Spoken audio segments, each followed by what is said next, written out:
For most of the NFL, the season is over, and that means the high-stakes chess match of free agency is about to begin. You're watching For Verts, and my name is Harrison Graham. On today's show, we are breaking down the absolute best talent about to hit the open market, the top 25 free agents who could alter the fate of a franchise. We're counting them down from 25 to the coveted #1 spot. Kicking off our list is the dynamic Ravens tight end Isaiah Likely. I fully expect him to test the treacherous waters of the open market. With Mark Andrews already locked into a massive extension, is there really room for Likely in Baltimore? Only time will tell, but make no mistake, this man is one of the most dangerous receiving tight ends in the entire league. Next, a true game breaker, Rashid Shaheed, who has been nothing short of sensational for the Seahawks, as both a return specialist and a pure offensive explosion. After everything they gave up to trade for him, you would have to assume they'll do whatever it takes to keep him for 2026 and beyond. But if he escapes to free agency, he is going to command a king's ransom. Now for Key Walker, the linebacker. From the Green Bay Packers, who suffered through a shockingly disappointing season compared to the standard he's set throughout his career. But don't be fooled, he remains an elite off-ball defender, an absolute monster against the run. I have a strong suspicion Green Bay is going to let him gauge his value elsewhere. Considering his down year and the emergence of the talented Eden Cooper, he might be seen as expendable. His final destination remains a total mystery. And speaking of mysteries, let's look at the turbulent season Tariq Woolen has endured with Seattle. Early in the year, he inexplicably fell out of favor with the coaching staff. Whispers of a trade grew louder and louder until a sudden wave of injuries thrust him back into the starting lineup. The burning question now is, will he end up back in a Seahawks uniform? His entire fate may hinge on his performance in this NFC Championship game, and potentially the Super Bowl. What's undeniable is his raw talent, a physically imposing outside corner with phenomenal ball skills. Romeo Doubs, a crucial weapon for the Packers, has a career shadowed by a troubling history with concussions, but when he's on the field, he's an ironclad, reliable target for Jordan Love. He has gone on record as stating his desire to remain in Green Bay, but the harsh reality is that their wide receiver room is dangerously overcrowded. I believe he's destined to hit the market and could very well find a new home with a team desperate for his talents. If you demand relentless offseason coverage every single day, then your only destination for NFL news is For Verts. Subscribe for non-stop daily content right here on this channel. And make sure you smash that notification bell so you never miss a thing. Now let's crack the top 20. Another receiver makes the list, Joanne Jennings, who has proven to be a clutch, dependable playmaker for the 49ers these past few years. I cannot imagine a world where San Francisco doesn't fight tooth and nail to bring him back. He's become one of Brock Purdy's most trusted weapons, but the Niners are facing a cap catastrophe with monumental decisions to make on other stars. Next up is Alontae Taylor, the Saints cornerback who quietly pieced together an incredibly impressive year. His name was swirling in trade rumors at the deadline, but the team made the pivotal decision to hold on to him. I expect them to make the desperate push to sign him long-term, but whether they can actually get a deal done is anyone's guess. The Daniel Jones saga is poised to become one of the most compelling dramas of this entire offseason. He is, of course, recovering from a catastrophic Achilles tear, and his whole career now hinges on that rehabilitation. Yet despite the devastating injury, every report emerging from Indianapolis suggests the Colts are determined to re-sign him. I'm not sold. The severity of that injury, combined with the fact that his level of play was already beginning to decline before he even went down, is a major red flag. But there is a massive supply and demand crisis at the quarterback position. This offseason, the well is bone dry. Fernando Mendoza may be the only quarterback in the entire draft who is ready to start from day one. And because of that league-wide desperation, some team is going to gamble on Daniel Jones. All signs point to that team being the Colts. John Franklin Myers has been an absolute wrecking ball in Vance Joseph's defense in Denver, racking up an incredible 14.5 sacks in the last 2 years. His versatility is his greatest weapon. He can generate chaos from the defensive tackle position or completely take over a game from the edge, and he's still only 29 years old. Denver has poured an immense amount of capital into their defensive front. He could be the unfortunate victim of that deep roster, a player they are forced to part with. Travis Etienne lands at 16th. The pool of running backs in this free agency class is incredibly strong. I didn't even rank Javonte Williams among my top 25 free agents, and yet he's still in a position to command a serious payday. Under Liam Cohen, Etienne experienced a powerful resurgence. We'll have to see if Jacksonville makes the move to retain him, and if not, which team will make the winning bid in free agency. Braden Smith has been an anchor at right tackle for the Colts. He's still just 29 years old. I believe he's set to secure a substantial contract on the open market. The question is whether the Colts will choose to bring him back. That outcome is still shrouded in mystery, much like the unfolding situation with Mike Evans. When his body holds up, he is a phenomenal player, but he's been plagued by a relentless string of injuries over the past couple of seasons. It would be surreal to witness him competing in any other uniform. There appears to be an undeniable chemistry with Baker Mayfield whenever he is on the field and at full strength. For that reason, I predict he will agree to a contract that heavily favors the team securing his place in Tampa for another one, maybe even 2 years. All right, there are more free agents to break down, but before we dive back in, I have to give a huge shout out to Prize Picks for sponsoring this entire episode. The moment of truth, the biggest game of the year, is upon us, and there is no greater way to capitalize on America's most monumental sporting spectacle than on Prize Picks, where the feeling of being right is absolutely electrifying. And with the championship game just around the corner, this is your final opportunity to get in on the football action until next season. So bring this season to a triumphant close with Prize Picks and receive $50 in instant lineup credits when you play your first $5. Discover your tribe on Prize Picks with their revolutionary new social feed. You can share your own Prize Picks with everyone you know and duplicate a winning lineup with just one tap. You have the power to follow Prize Picks partners, including me. Just search for @HGMNFL on the feed tab, and you'll see every lineup I'm fielding week after week. The genius of Prize Picks is its simplicity. Once your account is set up, you just choose more or less on 2 to 6 player stats. You could bet on Matt Stafford throwing for more yards this weekend or predict Rashid Shaheed will have fewer receiving yards. The possibilities are endless. There is a massive universe of stats to choose from, and when you're right, you get paid. It's that simple. Download the Prize Picks app right now. Use my code CLNS and you'll get $50 in lineups after playing your first $5 lineup. Again, that's code CLNS to get $50 in lineups after your first $5 play. Prize Picks. It feels incredible to be right. Now, I am completely captivated by what Kyle Pitts will command on the open market. Every single year, a player emerges from the chaos of free agency with a contract so staggering it sends shockwaves through the league, leaving us all asking, he signed for how much? I have a feeling Kyle Pitts is destined to be that man. His finish to the season was absolutely dominant. He finally transformed into the player we've been anticipating for 5 long years. It was a stunning reminder this is the matchup nightmare that was unleashed from Florida. But was that explosive performance a large enough sample size to justify $15, $16, or even $17 million a year? Honestly, it wouldn't shock me. All it takes is one desperate team to write the check. Teams consistently overspend in the frenzy of free agency.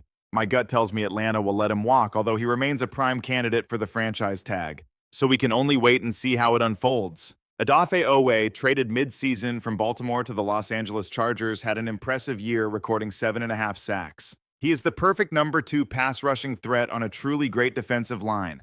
He isn't an elite game-breaking talent. He's a solid B+. But in free agency, teams throw shocking amounts of money at players precisely like him. And he's still incredibly young, I believe only 27. I see a future where he commands no less than $15 million a year. The enigma that is Malik Willis. I am utterly captivated by his story. First, what kind of fortune is he about to secure? Second, who will dare to take a chance on him? And finally, the ultimate question, can he find a home where his talent will truly ignite? Because in the fleeting moments we've seen him over the past 2 years, his performance has been nothing short of electric. I truly believe Matt LaFleur has been sculpting a masterpiece behind closed doors, and whenever Willis has been called upon to step into the fire for Jordan Love, he has risen to the occasion, performing at an extraordinary level. But here's the crucial part, you must build the entire system around his unique strengths. I dream of a mind like Todd Monken's guiding him, for instance, though he's likely bound for New York to become the Giants' offensive coordinator. The thought of him orchestrating the offense for Malik Willis is tantalizing, even if it remains a fantasy. But there are teams, franchises on the brink, that could be his destiny. Look at the quarterback-starved teams, starting with the Arizona Cardinals. What is the fate of Kyler Murray? And is Jacoby Brissett truly anything more than a placeholder? Then there's Atlanta, a truly fascinating and dark horse contender. If Kevin Stefanski sees him as the missing piece, does he? Remember, they have no first-round pick. Kirk Cousins' return is shrouded in doubt, and Michael Penix is broken. It feels like a long shot for Cleveland to make a move, but in this league, you never say never. Miami. Now that makes a terrifying amount of sense with Jeff Hafley there, especially if they unleash Adam Stenavich as the offensive coordinator. Both of those men know the power Willis holds from their time in Green Bay. We will soon see if the Jets decide to gamble again, repeating the Justin Fields saga. And for what it's worth, I believe he is a far greater weapon than Justin Fields. And then, Pittsburgh. Could the Steelers make a move of sheer audacity if they finally sever ties? With Aaron Rodgers seeking a bold experimental new dawn with Malik Willis. So I say again, in an offseason gripped by a crisis of quarterback supply and demand, Malik Willis is stepping into the open market at the perfect moment, poised to claim a king's ransom. Which franchise should seize this opportunity? What is your verdict? Cast your judgment, drop a team name in the comments below.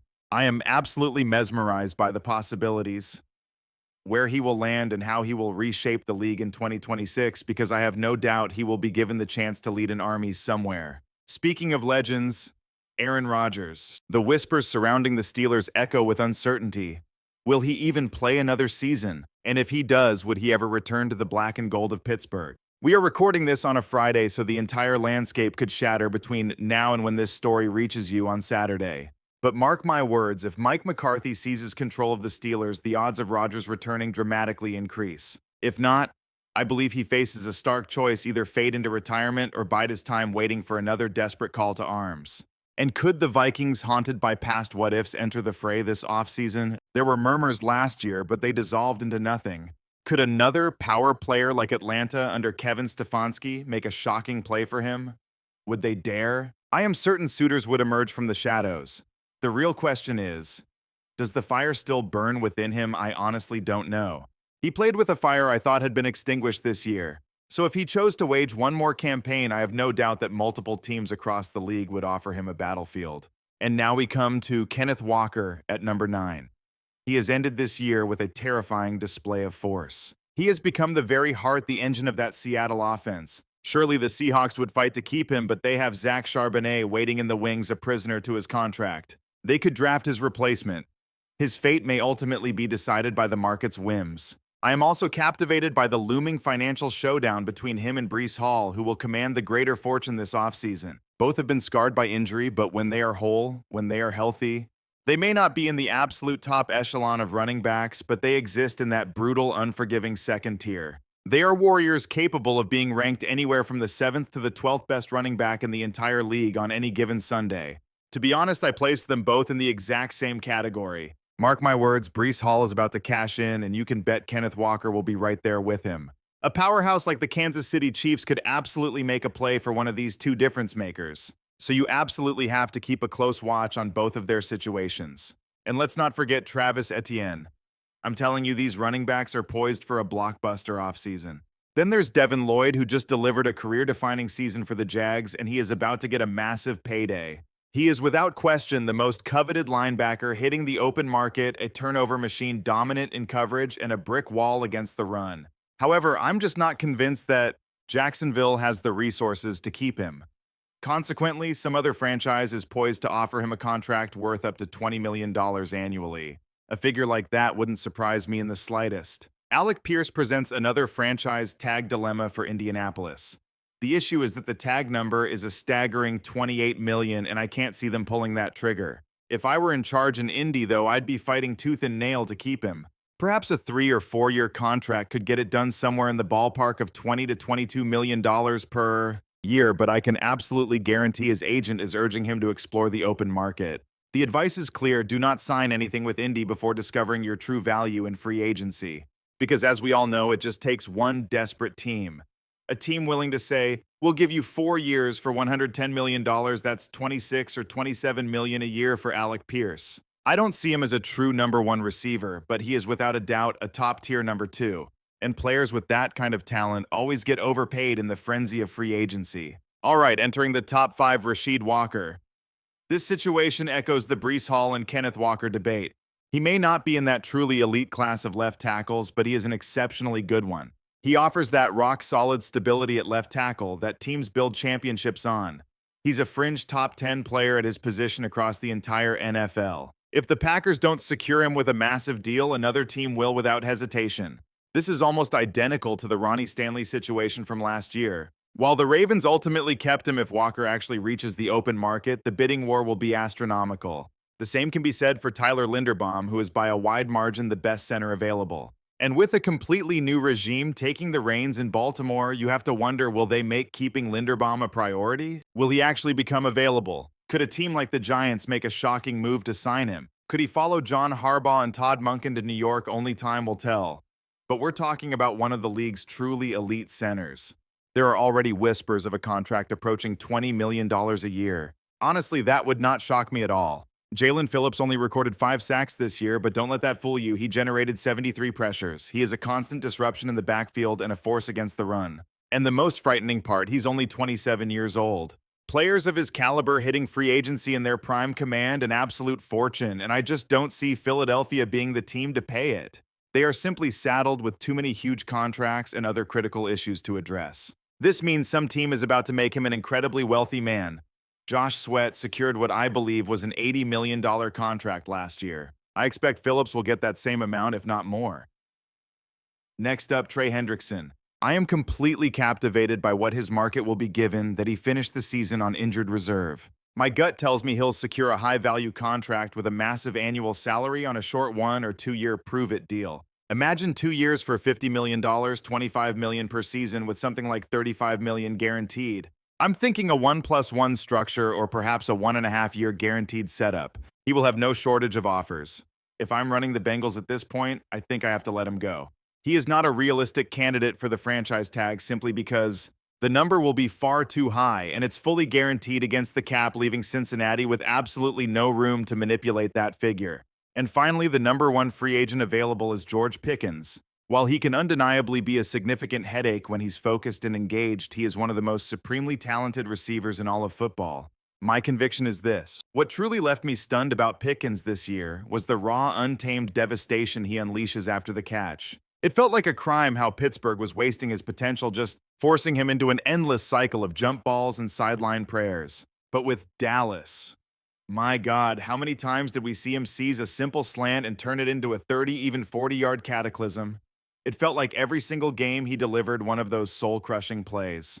In my mind, Dallas has no choice but to bind him with the franchise tag, but if they don't, if they let him walk, it will unleash an absolute feeding frenzy across the league for his talent. So as it stands, he is the undisputed king, the single most valuable prize in free agency. Of course, there are the legendary Titans to consider, Khalil Mack, a man like Joey Bosa, Jadavion Clowney, there are always those veteran predators still prowling, still able to shatter an offense, so you cannot afford to ignore them. But now the decision rests with you. Who is the single greatest free agent this year? For my money, it has to be Pickens, but Trey Hendrickson is a terrifying force in his own right, a game wrecker for any team starving for a pass rush. But if you believe there is someone else, someone I've overlooked, then unleash their name in the comments below. I'm Harrison Graham. I truly hope you are all having an unforgettable weekend. If you demand this kind of raw video analysis every day, smash that subscribe button and we will face this again next time. Farewell.